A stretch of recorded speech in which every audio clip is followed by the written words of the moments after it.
Nagar Kurnool parliament అభ్యర్థి RS Praveen Kumar గారు, మాజీ శాసనసభ్యులు గోల బాలరాజు గారు, జీవన్ రెడ్డి గారు, తమ్ముడు బాల్కా సుమన్ గారు, వేదిక పైన పెద్దలు ప్రొఫెసర్ శ్రీనివాస్ రెడ్డి గారు, అదేవిధంగా డాక్టర్ చెరుకు సుధాకర్ గారు, వివిధ కార్పొరేషన్ల చైర్మన్లు, కార్యక్రమంలో పాల్పంచుకుంటున్న అన్నదమ్ములకు, అక్క చెల్లెళ్లకు, పాత్రికేయ మిత్రులకు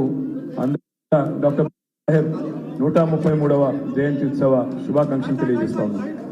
ఆనాడు బాబాసాహెబ్ చెప్పినట్టే బోధించు, సమీకరించు, పోరాడు అనే అంబేద్కర్ తత్వాన్ని పూర్తి స్థాయిలో అవగాహన చేసుకొని లక్షల సంఖ్యలో ప్రజల్ని సమీకరిస్తూ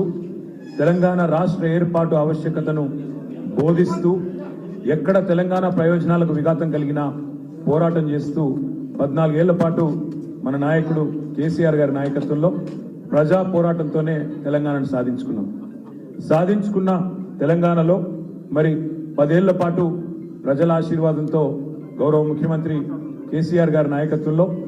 ఆ అంబేద్కర్ మహానుభావుడు చెప్పిన బాటలోనే ప్రయాణం చేసే ప్రయత్నం కూడా బలంగా చేసినాం. స్వేచ్ఛ కంటే సమానత్వం ముఖ్యమని అంబేద్కర్ గారు ఏదైతే ప్రవచించినారో దానికి అనుగుణంగానే మరి విద్యతోనే వికాసం వస్తుంది, వికాసం వల్లనే అల్టిమేట్ గా ప్రగతి వస్తుంది, ప్రగతితోనే సమానత్వం వస్తుందనే ఆలోచన అంబేద్కర్ ధార ఏదైతే ఉన్నదో దానికి అనుగుణంగానే 1022 గురుకుల పాఠశాలలు పెట్టుకున్నా, అదేవిధంగా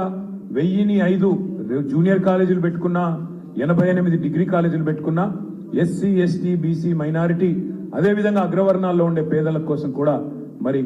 విద్యతోనే సమానత్వం వస్తుందనే అంబేద్కర్ ఆలోచన ధార నుంచే కేసీఆర్ గారు కూడా 1022 గురుకుల పాఠశాలలు పెట్టిన మరి పరిస్థితి కూడా మనందరికీ తెలుసు. ఈరోజు గర్వంగా చెప్పవచ్చు, తెలంగాణలో కేసీఆర్ గారి నాయకత్వంలో ఈ 1022 గురుకుల అద్భుతమైన ఆశాకిరణాల భవిష్యత్తుకు సంబంధించి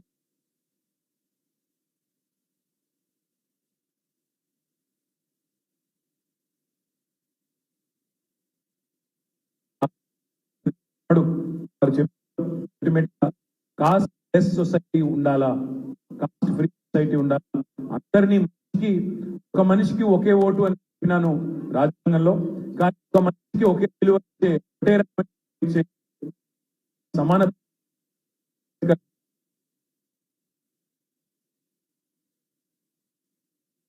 సెక్రటేరియట్ కు డాక్టర్ బాబాసాహెబ్ అంబేద్కర్ పేరు పెట్టినా అది ఒక్క కేసీఆర్ గారి వల్లనే సాధ్యమైందనే మాట కూడా నేను గుర్తు చేస్తా ఉన్నా. దాంతో పాటు ఈ దేశంలో అంబేద్కర్ గారు అంటే కేవలం దళితులకు సంబంధించిన నాయకుడే కాదు, కేవలం బడుగు బలహీన వర్గాలకు సంబంధించిన నాయకుడే కాదు, మహాత్మా గాంధీతో తప్పకుండా పోల్చి సరిసమానమైన స్థాయి కలిగిన నాయకుడు అంబేద్కర్ గారు. అందుకే అంతటి ఘనమైన నివాళిని ఆ రోజు కేసీఆర్ గారి నాయకత్వంలో మనం శాసనసభలో అందించుకున్నాం. వారి 125 ఫీట్ల విగ్రహం పెట్టుకున్నాం. ఇది విగ్రహం కాదు, ఇది విప్లవం అనే మాట ఆనాడు కేసీఆర్ గారు మాట్లాడినారు. తప్పకుండా ఇవాళ మళ్ళొక్కసారి 133వ జయంతి నాడు మనందరం కూడా గుర్తుంచుకోవాల్సింది ఒకటే, దళిత బంధు లాంటి దమ్మున్న పథకం పెట్టినా లేదా బలహీన వర్గాల కోసం చిత్తశుద్ధితో, నిబద్ధతతో, రాజకీయ ప్రయోజనాలతో నిమిత్తం లేకుండా రాజకీయంగా నష్టం జరిగినా లాభం జరిగినా మరి అధికారం ఉన్నప్పుడు, అవకాశం ఉన్నప్పుడు తప్పకుండా అందరి మంచి కోసం, సమానత్వం కోసం పాటుపడాలనే ఒక ఆలోచన ఏదైతే కేసీఆర్ గారు చేసినారో ఆ ఆలోచన ధార,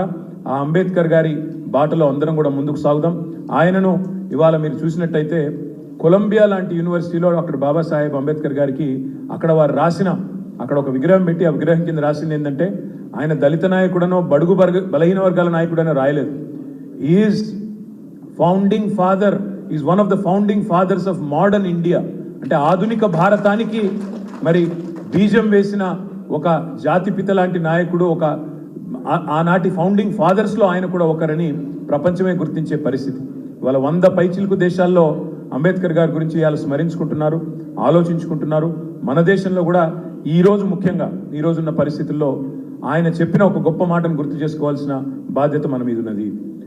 రాజ్యాంగానికి సంబంధించి, రాజ్యాంగబద్ధమైన హక్కులకు సంబంధించి, ముఖ్యంగా ప్రజలకు సంబంధించిన అంశాలు అంబేద్కర్ గారు ఏదైతే చెప్పినారో సమాజంలో సమానత్వం రావాలి అంటే ఇవాళ ఈ దేశంలో ఉన్న పరిస్థితుల వల్ల, ముఖ్యంగా కొన్ని రాజకీయ పార్టీల యొక్క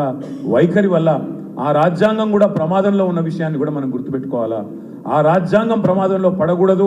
అంబేద్కర్ గారి ఆలోచన ధారకు అనుగుణంగా ఈ దేశంలోని అన్ని కులాలు, అన్ని మతాలు, అన్ని వర్గాలు కలిసి మెలిసి ముందుకు పోవాలి అంటే తప్పకుండా మనందరం కూడా వారి ఆశయం కోసం పాటుపడడమే వారికి అర్పించే నిజమైన నివాళి అవుతుందని మరి మీ అందరు కూడా విజ్ఞప్తి చేస్తూ ఈరోజు ఎంతో మందికి పెద్దలకు జిల్లాల్లో కార్యక్రమాలు ఉన్నాయి, నియోజకవర్గాల్లో కార్యక్రమాలు ఉన్నాయి. అయినప్పటికీ వాళ్ళ పార్టీ కేంద్ర కార్యాలయానికి విచ్చేసి మీరందరూ కూడా పాల్గొన్నందుకు హృదయపూర్వకంగా మీ అందరూ కూడా ధన్యవాదాలు తెలియజేస్తూ జై భీమ్, జై తెలంగాణ.